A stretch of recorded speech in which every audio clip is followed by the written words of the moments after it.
इस लेख में हमने संपूर्ण रामायण की कहानी हिंदी में लिखा है। यह हमने लघु रूप में लिखा है, जिसमें हमने इस महाकाव्य के मुख्य भागों को विस्तार रूप में बताया है। इसकी रचना महर्षि वाल्मीकि ने की थी।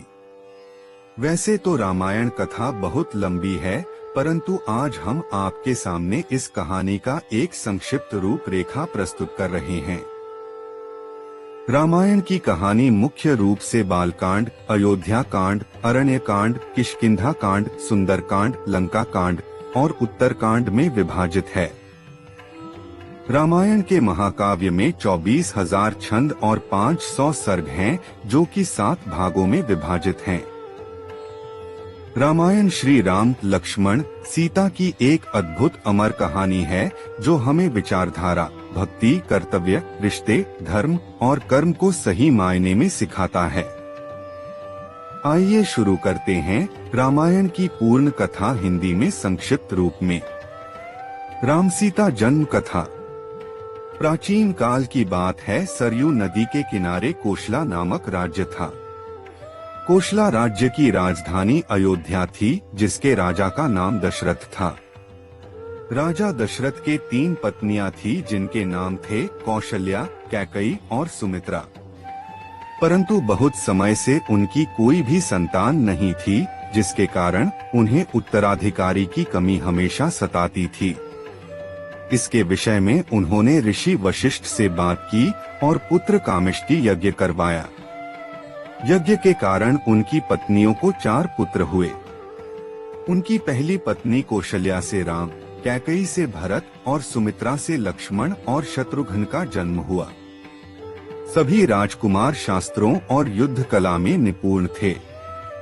जब राम 16 वर्ष के हुए, तब ऋषि विश्वामित्र राजा दशरथ के पास गए और यज्ञ में विघ्न डालने वाले राक्षसों का अंत करने में राम और लक्ष्मण की मदद मांगी।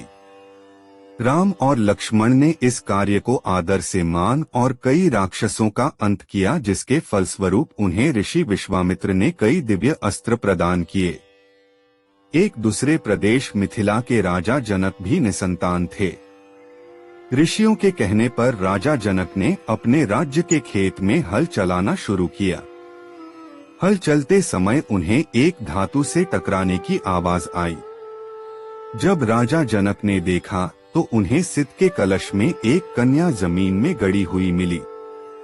उस कन्या को जैसी ही राजा जनक ने मिट्टी से निकाला, राज्य में बारिश होने लगी और उस कन्या को जनक अपने महल ले गए। सित के कलश में पाने के कारण उस कन्या का नाम सीता रखा गया। श्री राम और सीता विवाह। धीरे धीरे सीता बड़ी हुई और उनके विवाह का समय आया। श्री राम अयोध्या के राजा दशरथ के ज्येष्ठ पुत्र थे और माता सीता उनकी धर्मपत्नी थी। राम बहुत ही साहसी, बुद्धिमान और आज्ञाकारी और सीता बहुत ही सुंदर, उदार और पुण्यात्मा थी। माता सीता की मुलाकात श्री राम से उनके स्वयंवर में हुई, जो सीता माता के पिता मिथिला के राजा जनक द्वारा संयोजित किया गया था। यह स्वयंवर माता सीता के लिए अच्छे वर की खोज में आयोजित किया गया था। राजा जनक ने सीता का स्वयंवर रखा, जिसमें उन्होंने शिव जी के धनुष को उठाकर उसमें रस्सी चढ़ाने वाले व्यक्ति से सीता का विवाह कराने की शर्त राखी। उस आयोजन में कई राज्यों के राजकुमारों और राजाओं को आमंत्रित किया गया था। शर्त यह थी कि जो कोई भी शिव धनुष को उठाकर धनुष के तार को खींच सकेगा, उसी का विवाह सीता से होगा। सभी राजाओं ने कोशिश किया, परंतु वे धनुष को हिला भी ना सके। जब श्री राम की बारी आई तो श्री राम ने एक ही हाथ से धनुष उठा लिया और जैसे ही उसके तार को खींचने की कोशिश की, वह धनुष 2 टुकड़ों में टूट गया। इस प्रकार श्री राम और सीता का विवाह हुआ। इस प्रकार श्री राम का विवाह सीता से, लक्ष्मण का विवाह उर्मिला से, भरत का विवाह मांडवी से और शत्रुघ्न का विवाह श्रुतकीर्ति से हो गया। अयोध्या राजघराने में षड्यंत्र। अयोध्या के राजा दशरथ के 3 पत्नियां और 4 पुत्र थे। राम सभी भाइयों में बड़े थे और उनकी माता का नाम कौशल्या था। भरत राजा दशरथ के दूसरी और प्रिय पत्नी कैकेयी के पुत्र थे। दूसरे दो भाई थे, लक्ष्मण और शत्रुघ्न, जिनकी माता का नाम था सुमित्रा। जब राम को एक तरफ राज तिलक करने की तैयारी हो रही थी, तभी उसकी सौतेली माँ कैकेयी अपने पुत्र भरत को अयोध्या का राजा बनाने का षड्यंत्र रच रही थी।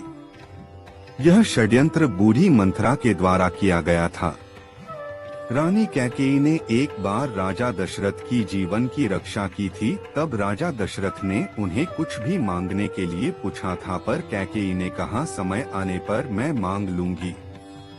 उसी वचन के बल पर कैकेयी ने राजा दशरथ से पुत्र भरत के लिए अयोध्या का सिंहासन और राम के लिए 14 वर्ष का वनवास मांगा। श्री राम तो आज्ञाकारी थे, इसलिए उन्होंने अपने सौतेली माँ कैकेयी की बातों को आशीर्वाद माना और माता सीता और प्रिय भाई लक्ष्मण के साथ 14 वर्ष का वनवास व्यतीत करने के लिए राज्य छोड़कर चले गए। इस असीम दुख को राजा दशरथ सह नहीं पाए और उनकी मृत्यु हो गई। कैकेयी के पुत्र भरत को जब यह बात पता चली तो उसने भी राजगद्दी लेने से इनकार कर दिया। 14 वर्ष का वनवास। राम, सीता और लक्ष्मण वनवास के लिए निकल पड़े। रास्ते में उन्होंने कई असुरों का संहार किया और कई पवित्र और अच्छे लोगों से भी वे मिले। वे वन चित्रकूट में एक कुटिया बनाकर रहने लगे। एक बार की बात है, लंका के असुर राजा रावण की छोटी बहन शूर्पणखा ने राम को देखा और वह मोहित हो गई। उसने राम को पाने की कोशिश की, पर राम ने उत्तर दिया, मैं तो विवाहित हूँ, मेरे भाई लक्ष्मण से पूछ के देखो। तब शूर्पणखा लक्ष्मण के पास जाकर विवाह का प्रस्ताव रखने लगी, पर लक्ष्मण ने साफ इनकार कर दिया। तब शूर्पणखा ने क्रोधित होकर माता सीता पर आक्रमण कर दिया। यह देखकर लक्ष्मण ने चाकू से शूर्पणखा का नाक काट दिया। कटी हुई नाक के साथ रोते हुए जब शूर्पणखा लंका पहुंची तो सारी बातें जानकर रावण को बहुत क्रोध आया। उसने बाद रावण ने सीता हरण की योजना बनाई। सीता हरण योजना के तहत रावण ने मारीच राक्षस को चित्रकूट के कुटिया के पास एक सुंदर हिरण के रूप में भेजा।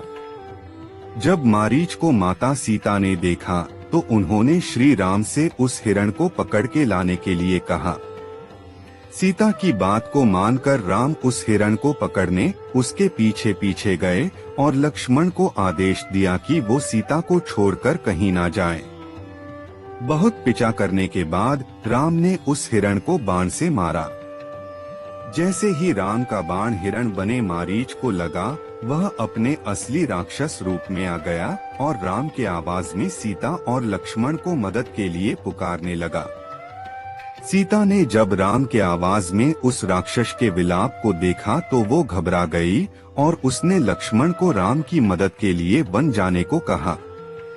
लक्ष्मण ने सीता माता के कुटिया को चारों ओर से लक्ष्मण रेखा से सुरक्षित किया और वो श्री राम की खोज करने वन में चले गए। योजना के अनुसार रावण एक साधु के रूप में कुटिया पहुंचा और भिक्षाम देही का स्वर लगाने लगा। जैसे ही रावण ने कुटिया के पास लक्ष्मण रेखा पर अपना पैर रखा, उसका पैर जलने लगा। यह देखकर रावण ने माता सीता को बाहर आकर भोजन देने के लिए कहा। जैसे ही माता सीता लक्ष्मण रेखा से बाहर निकली, रावण ने पुष्पक विमान में सीता माता का हरण कर लिया। जब राम और लक्ष्मण को यह पता चला कि उनके साथ छल हुआ है तो वो कुटिया की ओर भागे, पर वहां उन्हें कोई नहीं मिला। जब रावण सीता को पुष्पक विमान में लेकर जा रहा था, तब बूढ़े जटायु पक्षी ने रावण से सीता माता को छुड़ाने के लिए युद्ध किया, परंतु रावण ने जटायु का पंख काट डाला। जब राम और लक्ष्मण सीता को ढूंढते हुए जा रहे थे तो रास्ते में जटायु का शरीर पड़ा था और वो राम राम विलाप कर रहा था। जब राम और लक्ष्मण ने उनसे सीता के विषय में पूछा तो जटायु ने उन्हें बताया कि रावण माता सीता को उठा ले गया है और यह बताते बताते उसकी मृत्यु हो गई। राम और हनुमान। हनुमान किष्किंधा के राजा सुग्रीव की वानर सेना के मंत्री थे। राम और हनुमान पहली बार ऋषिमुख पर्वत पर मिले, जहां सुग्रीव और उनके साथी रहते थे। सुग्रीव के भाई बाली ने उससे उसका राज्य भी छीन लिया और उसकी पत्नी को भी बंदी बनाकर रखा था। जब सुग्रीव राम से मिले, वे दोनों मित्र बन गए। जब रावण पुष्पक विमान में सीता माता को ले जा रहा था, तब माता सीता ने निशानी के लिए अपने अलंकार फेंक दिए थे। वो सुग्रीव की सेना के कुछ वानरों को मिला था। जब उन्होंने श्री राम को वो अलंकार दिखाए तो राम और लक्ष्मण के आंखों में आंसू आ गए। श्री राम ने बाली का वध करके सुग्रीव को किष्किंधा का राजा दोबारा बना दिया। सुग्रीव ने भी मित्रता निभाते हुए राम को वचन दिया कि वो और उनकी वानर सेना भी सीता माता को रावण के चंगुल से छुड़ाने के लिए पूरी जी जान लगा देंगे। वानर सेना। उसके बाद हनुमान, सुग्रीव, जामवंत ने मिलकर सुग्रीव की वानर सेना का नेतृत्व किया और चारों दिशाओं में अपनी सेना को भेजा। सभी दिशाओं में ढूंढने के बाद भी कुछ न मिलने पर ज्यादातर सेना वापस लौट आए। दक्षिण की तरफ हनुमान एक सेना लेकर गए, जिसका नेतृत्व अंगद कर रहे थे। जब वे दक्षिण के समुद्र तट पर पहुँचे तो वे भी उदास होकर विंध्य पर्वत पर इसके विषय में बात कर रहे थे। वही कोने में एक बड़ा पक्षी बैठा था, जिसका नाम था संपाति। संपत्ति वानरों को देखकर बहुत खुश हो गया और भगवान का शुक्रिया करने लगा इतना सारा भोजन देने के लिए। जब सभी वानरों को पता चला कि वह उन्हें खाने की कोशिश करने वाला था, तो सभी उसकी घोर आलोचना करने लगे और महान पक्षी जटायु का नाम लेकर उसकी वीरता की कहानी सुनाने लगे। जैसे ही जटायु की मृत्यु की बात उसे पता चला, वह जोर जोर से विलाप करने लगा। उसने वानर सेना को बताया कि वो जटायु का भाई है और यह भी बताया कि उसने और जटायु ने मिलकर स्वर्ग में जाकर इंद्र को भी युद्ध में हराया था। उसने यह भी बताया कि सूर्य की तेज किरणों से जटायु की रक्षा करते समय उसके सभी पंख भी जल गए और वह उस पर्वत पर गिर गया। संपाति ने वानरों से बताया कि वह बहुत ज्यादा जगहों पर जा चुका है और उसने यह भी बताया कि लंका का असुर राजा रावण ने सीता को अपहरण किया है और उसी दक्षिणी समुद्र के दूसरी ओर उसका राज्य है। लंका की ओर हनुमान की समुद्र यात्रा। जामवंत ने हनुमान के सभी शक्तियों को ध्यान दिलाते हुए कहा कि हे हनुमान, आप तो महाज्ञानी, वानरों के स्वामी और पवन पुत्र हैं। यह सुनकर हनुमान का मन हर्षित हो गया और वे समुद्र तट किनारे स्थित सभी लोगों से बोले, आप सभी कंदमूल खाकर यही मेरा इंतजार करें जब तक मैं सीता माता को देखकर वापस न लौट आऊं। ऐसा कहकर वे समुद्र के ऊपर से उड़ते हुए लंका की ओर चले गए। रास्ते में जाते समय उन्हें सबसे पहले मेनका पर्वत आए। उन्होंने हनुमान जी से कुछ देर आराम करने के लिए कहा, पर हनुमान ने उत्तर दिया, जब तक मैं श्री राम जी का कार्य पूर्ण ना कर लूं, मेरे जीवन में विश्राम की कोई जगह नहीं है। और वे उड़ाते हुए आगे चले गए। देवताओं ने हनुमान की परीक्षा लेने के लिए सांपों की माता सुरसा को भेजा। सुरसा ने हनुमान को खाने की कोशिश की, पर हनुमान को वो खा ना सकी। हनुमान उसके मुख में जाकर दोबारा निकल आए और आगे चले गए। समुद्र में एक छाया को पकड़कर खा लेने वाली राक्षसी रहती थी। उसने हनुमान को पकड़ लिया, पर हनुमान ने उसे भी मार दिया। हनुमान लंका दहन की कहानी। समुद्र तट पर पहुंचने के बाद हनुमान एक पर्वत के ऊपर चढ़ गए और वहां से उन्होंने लंका की ओर देखा। लंका का राज्य उन्हें दिखा, जिसके सामने एक बड़ा द्वार था और पूरा लंका सोने का बना हुआ था। हनुमान ने एक छोटे मच्छर के आकार जितना रूप धारण किया और वो द्वार से अंदर जाने लगे। उसी द्वार पर लंकिनी नामक राक्षसी रहती थी। उसने हनुमान का रास्ता रोका तो हनुमान ने एक जोर का घूंसा दिया तो नीचे जाकर गिरी। उसने डर के मारे हनुमान को हाथ जोड़ा और लंका के भीतर जाने दिया। हनुमान ने माता सीता को महल के हर जगह ढूंढा पर वह उन्हें नहीं मिली। थोड़ी देर बाद ढूंढने के बाद उन्हें एक ऐसा महल दिखाई दिया जिसमें एक छोटा सा मंदिर था, एक तुलसी का पौधा भी। हनुमान जी को यह देखकर अचंभे में पड़ गए और उन्हें यह जानने की इच्छा हुई कि आखिर ऐसा कौन है जो इन असुरों के बीच श्री राम का भक्त है। यह जानने के लिए हनुमान ने एक ब्राह्मण का रूप धारण किया और उन्हें पुकारा। विभीषण अपने महल से बाहर निकले और जब उन्होंने हनुमान को देखा तो वो बोले, हे महापुरुष, आपको देखकर मेरे मन में अत्यंत सुख मिल रहा है। क्या आप स्वयं श्री राम हैं? हनुमान ने पूछा, आप कौन हैं? विभीषण ने उत्तर दिया, मैं रावण का भाई विभीषण हूँ। यह सुनकर हनुमान अपने असली रूप में आ गए और श्री रामचंद्र जी के विषय में सभी बातें उन्हें बताया।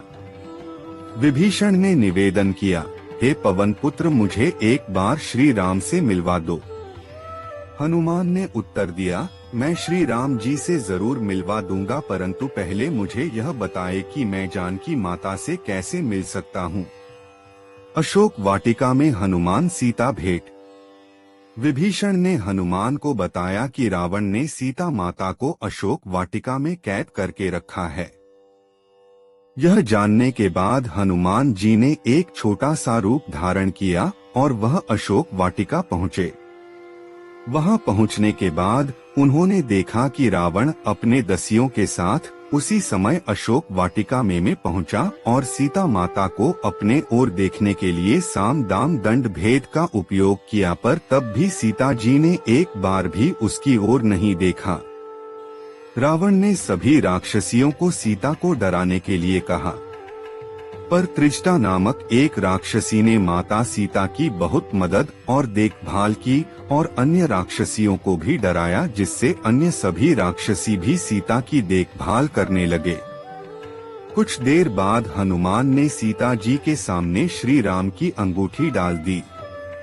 श्री राम नाम से अंकित अंगूठी देखकर सीता माता के आंखों से खुशी के अंशु निकल पड़े, परंतु सीता माता को संदेह हुआ कि कहीं यह रावण की कोई चाल तो नहीं। तब सीता माता ने पुकारा कि कौन है जो यह अंगूठी लेकर आया है। उसके बाद हनुमान जी प्रकट हुए, पर हनुमान जी को देखकर भी सीता माता को विश्वास नहीं हुआ। सके बाद हनुमान जी ने मधुर वचनों के साथ रामचंद्र के गुणों का वर्णन किया और बताया कि वो श्री राम जी के दूत हैं। सीता ने व्याकुलता से श्री राम जी का हाल चाल पूछा। हनुमान जी ने उत्तर दिया, है माते, श्री राम जी ठीक हैं और वे आपको बहुत याद करते हैं। वे बहुत जल्द ही आपको लेने आएंगे और मैं शीघ्र ही आपका संदेश श्री राम जी के पास पहुंचा दूंगा। तभी हनुमान ने सीता माता से श्री राम जी को दिखने के लिए चिन्ह मांगा, तो माता सीता ने हनुमान को अपने कंगन उतार कर दे दिए। हनुमान लंका देहें। हनुमान जी को बहुत भूख लग रहा था, तो हनुमान अशोक वाटिका में लगे पेड़ों के फलों को खाने लगे। फलों को खाने के साथ साथ हनुमान उन पेड़ों को तोड़ने लगे। तभी रावण के सैनिकों ने हनुमान पर प्रहार किया, पर हनुमान ने सबको मार डाला। जब रावण को इस बात का पता चला कि कोई बंदर अशोक वाटिका में उत्पात मचा रहा है, तो उसने अपने पुत्र अक्षय कुमार को भेजा हनुमान का वध करने के लिए, पर हनुमान जी ने उसे क्षण भर में ऊपर पहुंचा दिया। कुछ देर बाद जब अपने पुत्र की मृत्यु का पता चला, वह बहुत ज्यादा क्रोधित हुआ। उसके बाद रावण ने अपने ज्येष्ठ पुत्र मेघनाद को भेजा।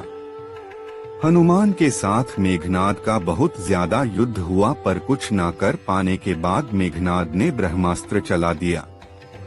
ब्रह्मास्त्र का सम्मान करते हुए हनुमान स्वयं बंधक बन गए। हनुमान को रावण की सभा में लाया गया। रावण हनुमान को देखकर हंसा और फिर क्रोधित होकर उसने प्रश्न किया, रे वानर, तूने किस कारण अशोक वाटिका को तहस-नहस कर दिया?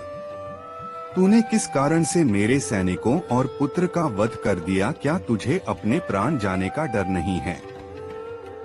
यह सुनकर हनुमान ने कहा, हे रावण, जिसने महान शिव धनुष को पल भर में तोड़ डाला, जिसने खर, दूषण, त्रिशिरा और बाली को मार गिराया, जिसकी प्रिय पत्नी का तुमने अपहरण किया, मैं उन्हीं का दूत हूँ। मुझे भूख लग रहा था, इसलिए मैंने फल खाए, और तुम्हारे राक्षसों ने मुझे खाने नहीं दिया, इसलिए मैंने उन्हें मार डाला। अभी भी समय है, सीता माता को श्री राम को सौंप दो और क्षमा मांग लो। रावण हनुमान की बात सुनकर हंसने लगा और बोला, रे दुष्ट, तेरी मृत्यु तेरे सिर पर है। ऐसा कहकर रावण ने अपने मंत्रियों को हनुमान को मार डालने का आदेश दिया। यह सुनकर सभी मंत्री हनुमान को मारने दौड़े। तभी विभीषण वहां आ पहुंचे और बोले, रुको, दूत को मारना सही नहीं होगा, यह नीति के विरुद्ध है। कोई और भयानक दंड देना चाहिए।